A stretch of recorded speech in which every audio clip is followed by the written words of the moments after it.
Yeah, okay. Hi.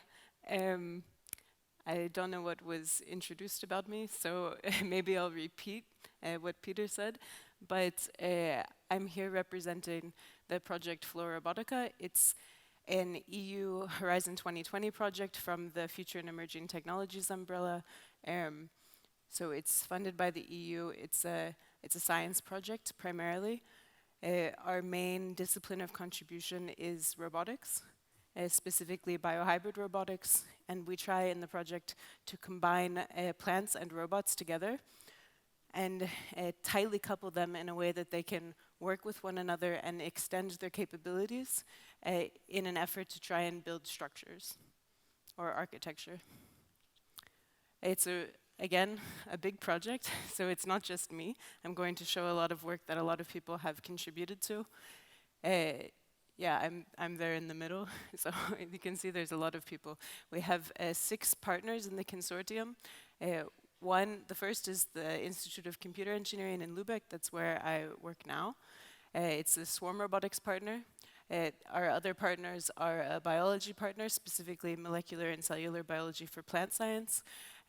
CITE, the Center for Information Technology and Architecture in Copenhagen, which is where I did my PhD, also on this project.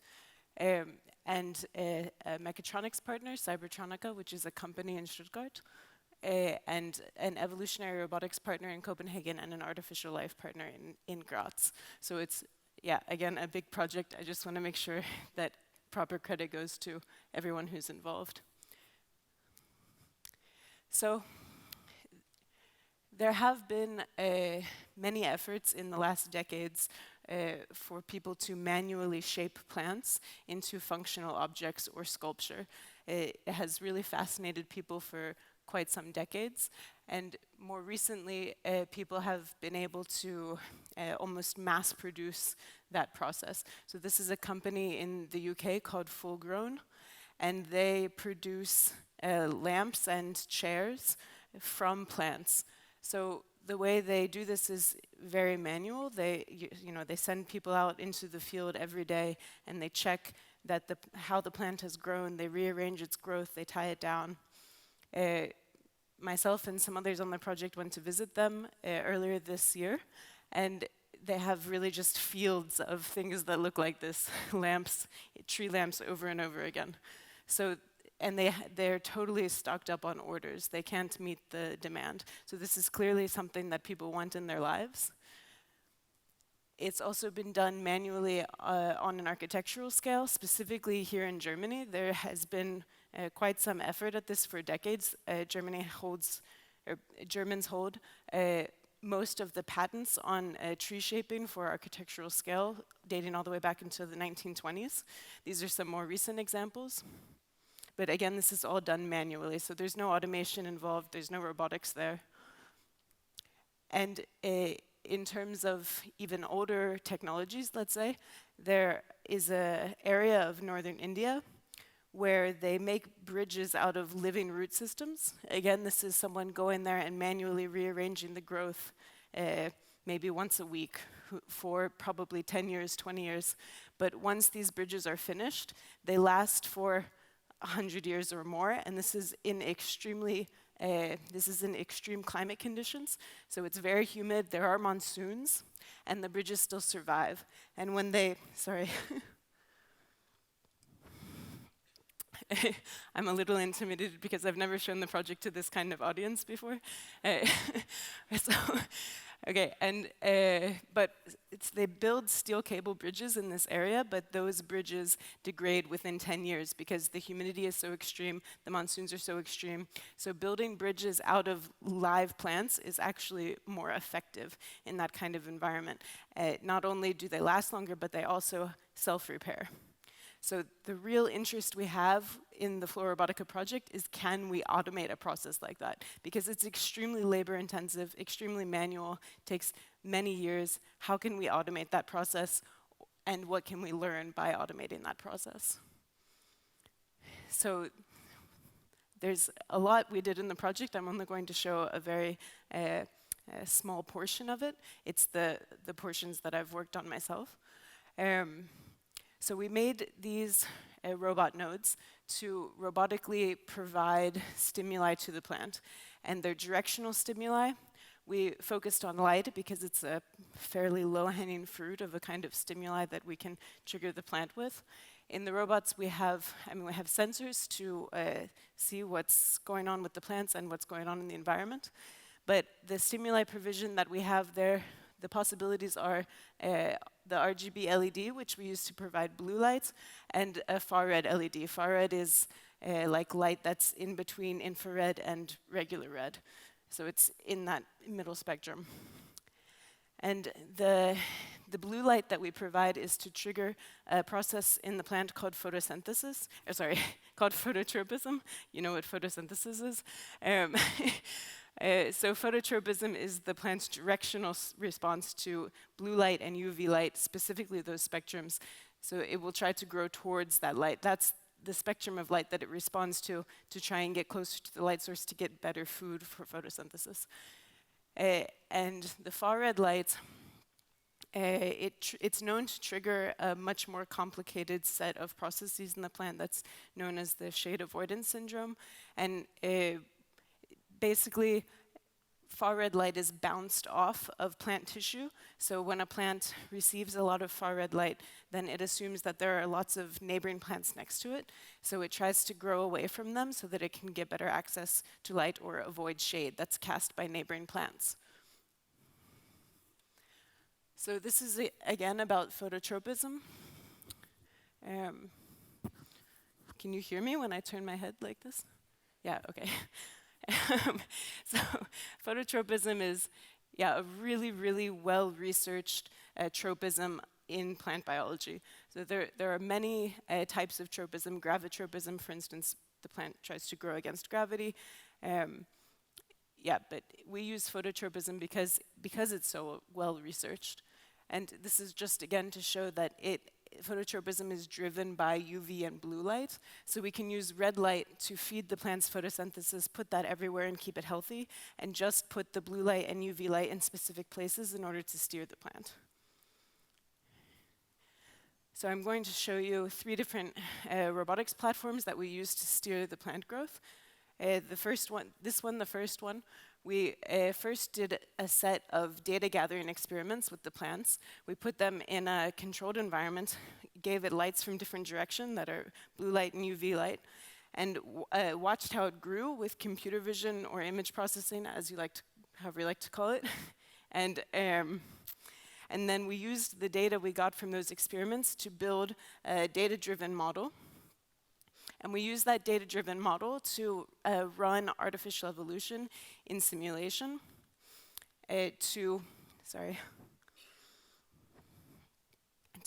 evolve controllers for the robot to provide the correct stimuli from the correct directions in the correct patterns to grow the plant in a specific shape that's given by the user.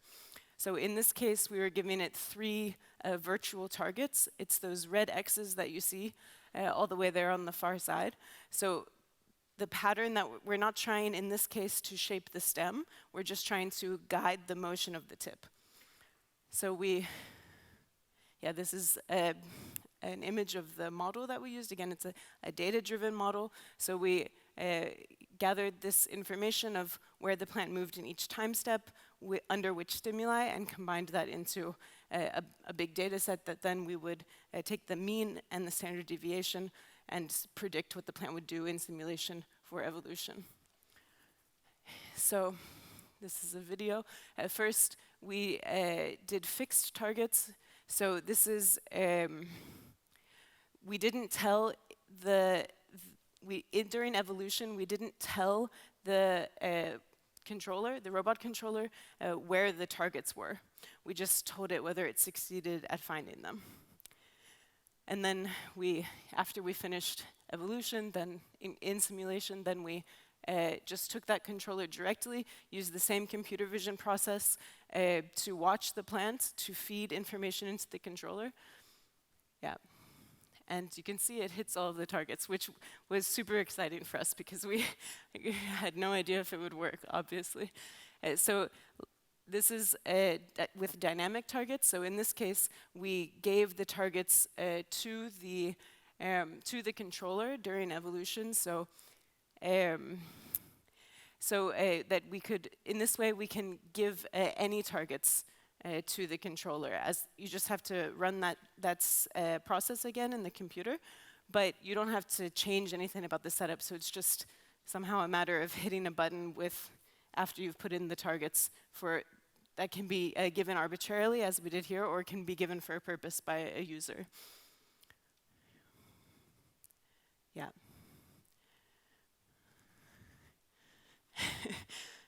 Yeah, they're quite fun to watch.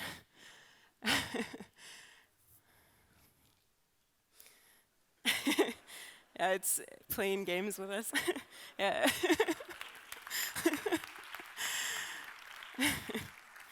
So these are some examples of results of our reality experiments. You can see with different numbers of targets as well. Like on the far side, you can see that's 5 targets, and the plan was able to hit all of them. These later 3 are our second round of development. This is the first round of development, and you can see here in this one that actually the plant hit the target, but our computer vision didn't see it because our vision approach wasn't accurate enough. So in this case, we improved the vision approach, and that's why you see so much more movement in those 3 images than you do in that one. It's not because the plant changed, it's because our process improved. Yeah. So this is even more fun somehow. So our next thought was, okay, not just guide the tip, but how can we shape the whole stem? Because if we want to build some kind of structure or do something functional with the plant, you need it to perform some kind of mechanical role, then you really need to control the shape of the plant. That's really our goal. So then we need to control not just the tip, but the whole stem. And in order to do that, we used a more extended version of our computer vision to track the whole stem. And then because there's so much more data involved in that, and it's less of a straightforward process, in order to build a model, instead of just grouping a bunch of data together, we had to use a machine learning process. We used a specific type of artificial neural network machine learning approach called a long short-term memory network. So it's a artificial neural network with modules that are long-term short-term memory modules. And we use that to run a simulator of the plant, which was the previous video, the previous part of the video, and evolve the controller in simulation. And this time the task is to not hit the gray box with any part of the stem, but to reach the target, the orange target. So if we hadn't taken data from the whole stem, then we wouldn't have captured information about the process in the plant that's tissue stiffening or stem stiffening that happens. So in order to not hit the obstacle, the plant first needs to grow way over here so that the bottom tissues stiffen, and then sort of bend over and snap over to hit the target. And it's plants are slow, so this is really sped up, obviously. But yeah, we succeeded in crossing the reality gap with that controller as well, and hit the target. So then I'll go back to the robot nodes that I showed in the beginning. Of course, if we want to expand this setup to many plants, then we're going to need many robots. So in this case, we didn't use a very sophisticated controller like the one I just showed you. Instead, we limited the paths that the plant might approach from so that we can use stimuli in a more limited way, just to test if we can scale up. So we used climbing plants on this scaffold, so that the only places that the plant could approach a robot from were, right or left, basically, from underneath. And then the robot just needs to identify when the plant approaches and from which direction, and then tell its neighboring robots, whoever's next in the pattern, trigger to attract the plant there. And then you can grow a plant in a specific pattern on this sort of regular grid. And we did that. We did 2 full pattern experiments. They take almost 2 months, so we didn't do a lot of them. But it's a bit difficult to see, actually, also because there's more plants that grew later, but the first plants that found the scaffold and attached to it, they grew in this pattern here. And you can just barely see that one up there, but yeah, it's there. And all of our images from the experiments are open access on the internet, so you can watch the video and look at the data set and see that it's there if you're interested. So the goal is, of course, can we make really big structures? And not just can we make really big structures, but can we make useful structures or structures that people want? And in that case, of course, we want to incorporate some kind of user interaction to guide an overall shape. And if we want to do that, then probably we need not just stimuli that attracts the plants, but probably also stimuli that repels the plants or makes it go in other directions, such as the shade avoidance syndrome, which was a bit too complex of a syndrome to really implement, because sometimes it makes the plants grow more rather than grow away. So, our mechatronics, this is work I did not work on. This is from our mechatronics partner on the project Cybertronica. The point here is that there are many other opportunities to steer the plant using negative stimuli, or to use the plant as a way to interact with the user, which could be how you allow the user to drive the system. And what's called, so Cybertronica worked on what's called phytosensing, which is basically the plant senses what's going on in its environment, and that changes the electrical potentials that travel through the plant. And if you sense those, then you can use the plant as a sensor of the environment. Rather than sensing the environment directly, you sense the plant, and the plant tells you what's going on. For instance, this is the response of these two different species of plants when they receive a stimuli of heat. So that's their electrical conductivity response. It's just to show that there are many ways in which this kind of base system that I showed could be expanded. There's many types of stimuli, there's many types of behaviors going on in the plant, there's a lot of opportunity. And then the goal, main goal would be not just can we grow plants into structures that people want, but what can that combination of plants and robots together bring to something like buildings that they didn't have before. And the possibility there would be maybe something like self-repair. The plants, especially with species that become woody over time, so there are a lot of plant species that they grow with herbaceous tissue for 1 year, and they can be shaped and steered in that time period, and then when winter hits, they sort of freeze and become woody, and then they can become structural. So the idea would be, like, if you want to keep this window and you don't want any other window anywhere else, you have the scaffold and the robots, the plants grow there, but then let's say the structure gets damaged, and it's not just the plants getting damaged, but the mechanical structure, the original mechanical structure as well, then the plants can repair not only the damage done to their structure, but also, if they can become woody, potentially the mechanical structure that originally helped them grow that way.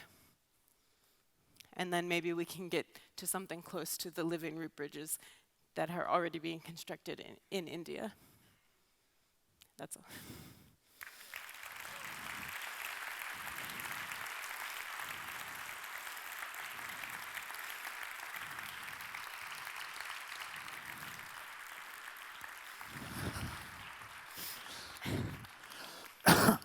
I totally forgot to come up to the stage because it was like, wow, really That's amazing. Great feedback.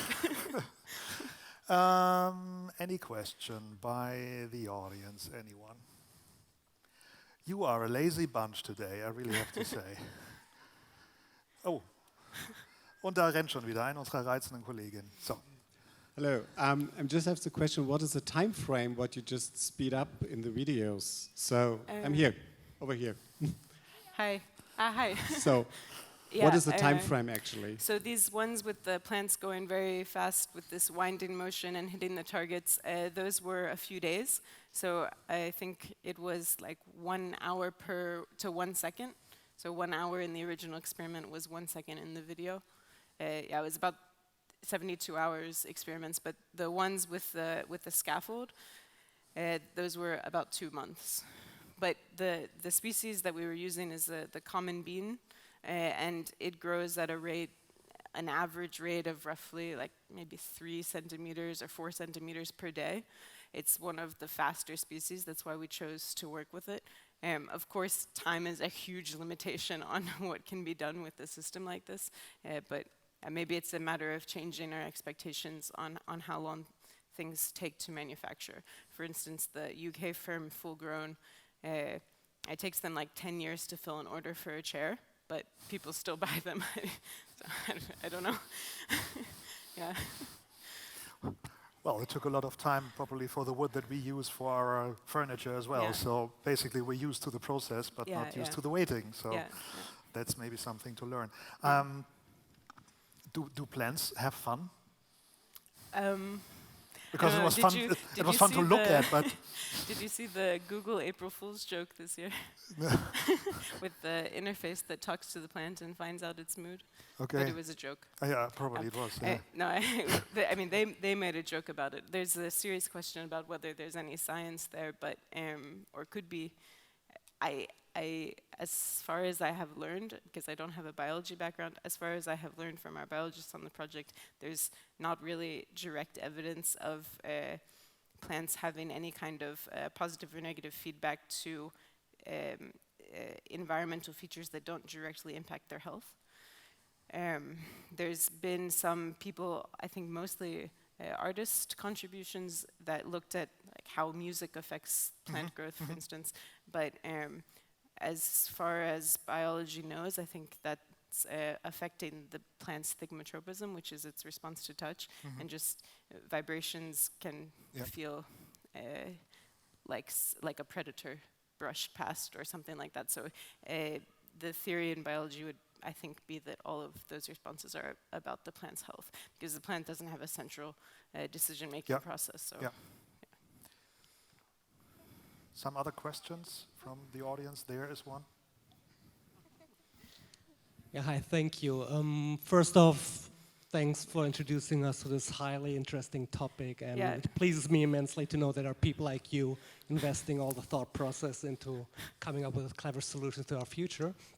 The question that I have is concerning the bridge that you introduced earlier in India.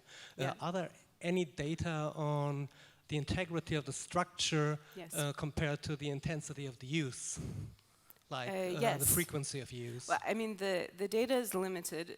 There's one structural engineer, his surname is Shankar, who's published some papers about the structural performance data of these bridges. He looked at, I can't remember exactly, I think like 20 of them. And he didn't, I think, get data precisely about how the performance of the bridge changes with use, because the plants are always growing and getting, as trees grow or woody plants grow, they get stronger over time. So this is also a departure from traditional structures where the material degrades with time. If the material is alive, like plant, it's always getting stronger. So it's difficult to measure how the user use of the bridge impacted its structural performance, because the plant growth is sort of outweighing that phenomenon, if that makes sense. Yeah. You probably you said that especially the Germans, for some reasons, have quite some patents on the tree shaping. Yeah. Is that a good idea to apply patents to something like plant shaping? So the original patents for that, the guy's name is Wikela, or the surname, something like that. I can't quite remember. But this is, I believe, 1920s or so when he filed these patents.